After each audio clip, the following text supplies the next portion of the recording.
Ate! Ate! Oh, ano naman ba yun, Ryan? Bakit ganun? Nakulangan yung Gcash ko. Nanood lang ako ng Chinese drama. Feeling ko na-scam na naman ako. Ano? Sabi ko naman kasi sa'yo eh, mag-memo short ka na lang. Dahil sa memo short, oo, may ads siya, pero konti lang. Parang TikTok ad lang siya, ganun. At dito sa memo short, as in, libre lang siya lahat as in wala kang babayaran. At wala pang hidden fees at walang auto-subscribe. Ha? Totoo ba yan? Oo naman! Alam mo ba, dito sa Melo Short, marami kang pagpipilian na movies dito. Like romantic, horror, the CEO na nagka-inlaban. Grabe! Sobrang saya talaga! Kaya kayo, kung gusto niyo manood ng mga walang hidden fees, auto-subscribe, dito ka na sa Melo Short. Melo Short, everything is free.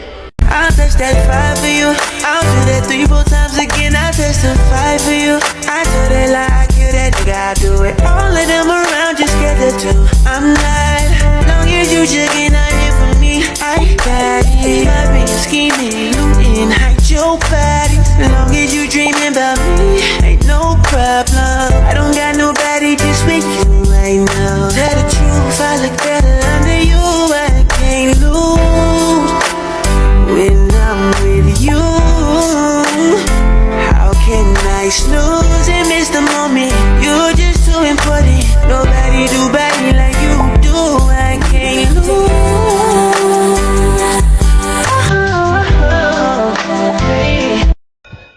Panatang makabayan, iniibig ko yung isa dyan.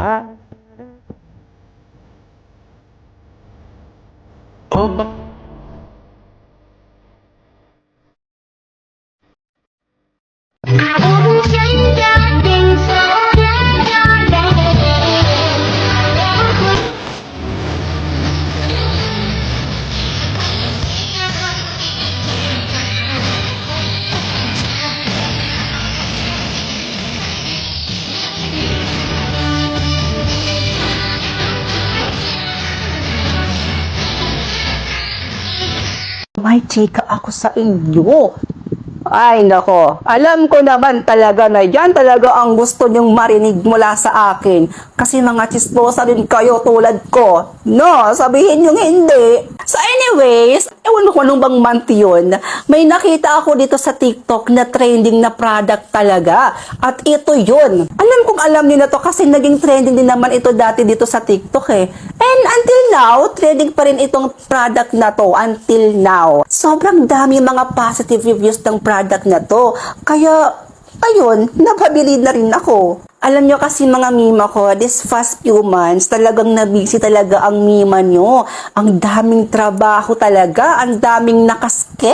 Kaya ang face ng mima nyo talagang nahagard na. Buti na lang, nakita ko itong clay stick na to dito sa TikTok at laking tulong talaga nito sa akin. Kasi dahil sa product na to mga mima ko, ay kahit papaano ay nababawasan niya yung mga maliliit na bukol at yung pamumula ng mukha ko. At syempre, perfect na perfect talaga to sa panahon natin ngayon. Dahil mayroon siyang cooling effect na tumutulong para hindi ka masyado pagpawisan.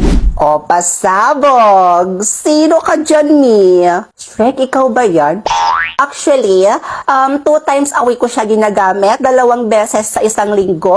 And sobrang easy lang din niyang gamitin. Ibababad mo lang siya sa iyong mukha ng 10 to 15 minutes bago mo ito banlawan. After nyo siya mabanlawan, mararamdaman nyo talaga na sobrang refreshing ng mukha nyo at mapapagaan niya talaga yung mga pimple marks nyo. Kaya sa 3 weeks kong ginagamit ang product na to, masasabi ko sa inyo mga mima ko, kahit sobrang dami kong sked sa work, kahit stress ako, mga mima ko, hindi na nakahalata sa sobrang ganda ng face ko.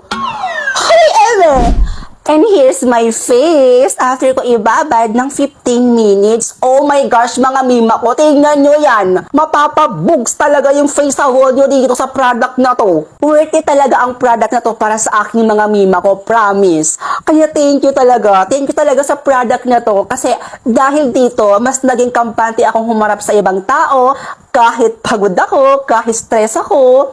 Kasi nga, ay nako, hindi na halatang stress ang mima nyo. Kaya kung ako sa inyo mga mima ko, kung palagi kayong stress, katulad ko, palaging pagod sa work at palaging may sked sa work, ay nako, this product is good for you talaga. Kaya ano pang hinihintay mo? Click yellow basket and get yours now!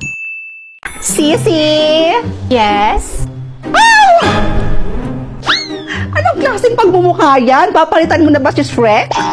Magkikita kasi kami ng maliligaw ko next week, sis. Dapat fresh at maayos naman yung itsura ko kapag nagkita kami. Ano pala yung green-green na yan na nilagay mo dyan sa mukha mo?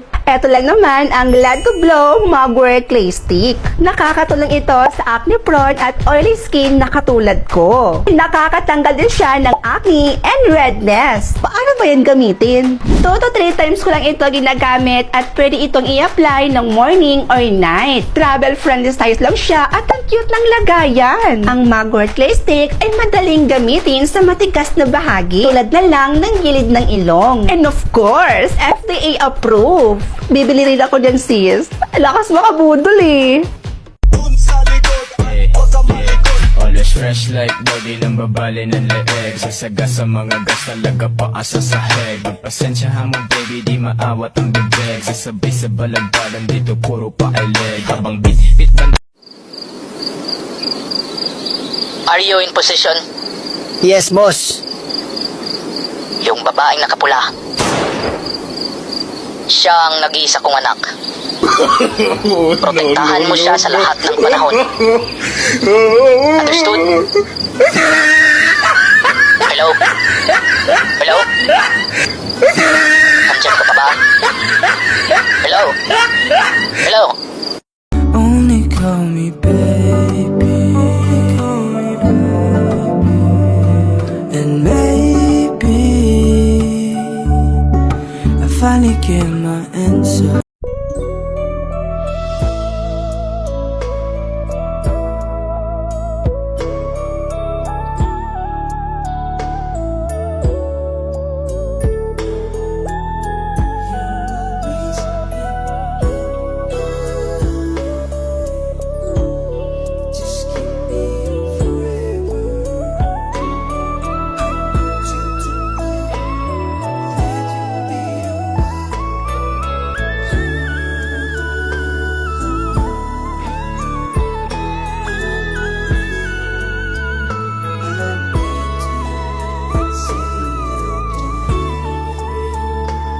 Sige nga, tingnan nga natin kung bagay sa'yo. Sige, wait. Wow! Bagay nga! Lakas ng dating mo kapag nakasombrero.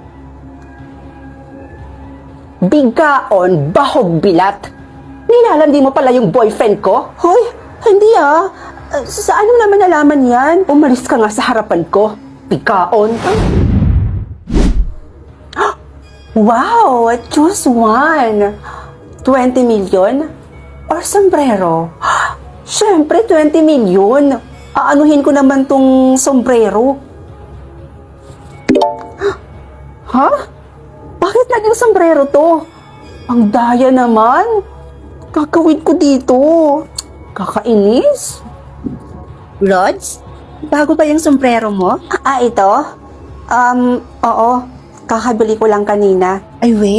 Sige nga, tingnan nga natin kung bagay sa'yo. Sige, wait. Wow! Bagay nga. Lakas ng dating mo kapag nakasombrero. Bigkaon, bahog bilat. Nilalandi mo pala yung boyfriend ko? Hoy, hindi ah.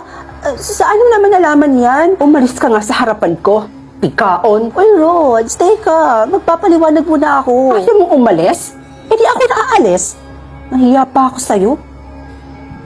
Wow! Ang ganda pala ng sombrero na to ah. In fairness. Besh! Oh, Besh! Saan ka pupunta at anong ginagawa mo? Uy, Besh, ano ka ba? Nagtatanong ako. Uy, Besh ah. Hindi ka pala nakakatulog kapag hindi ka nakakapagkape? Uy, paano mo nalaman yun? Biggest secret ko yun eh. Hindi ko rin alam. Siguro tsamba lang? Sige, alis na ako. Tsamba ba yun? Napakahiwaga naman ng sombrero na to.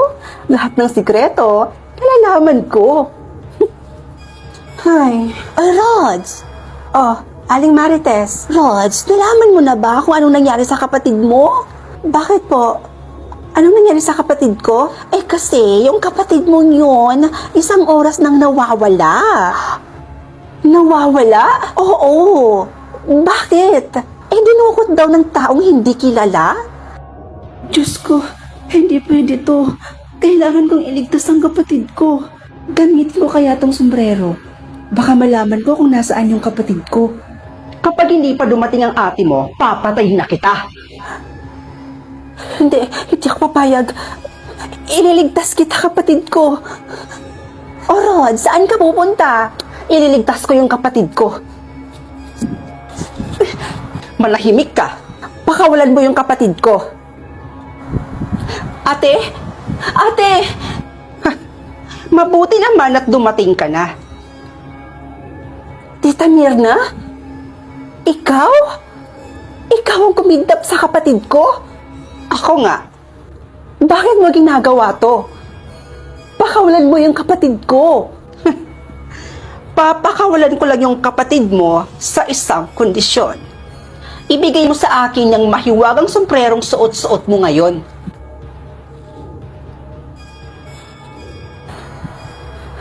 Ate, wag mo siyang papakinggan, ha?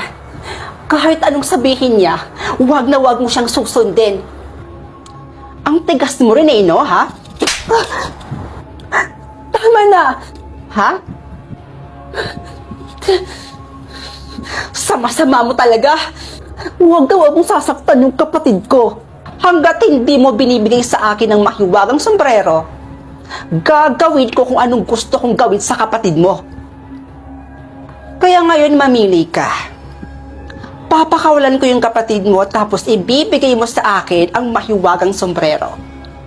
Or, hindi mo na lang ibibigay sa akin ang mahiwagang sombrero, pero kikitilin ko ang buhay ng nag-iisa mong kapatid.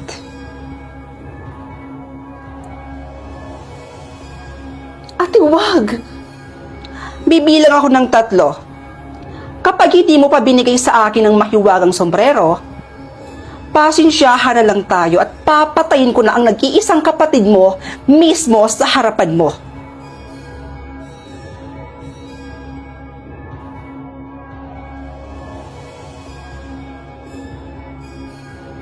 Isa, 2, 3.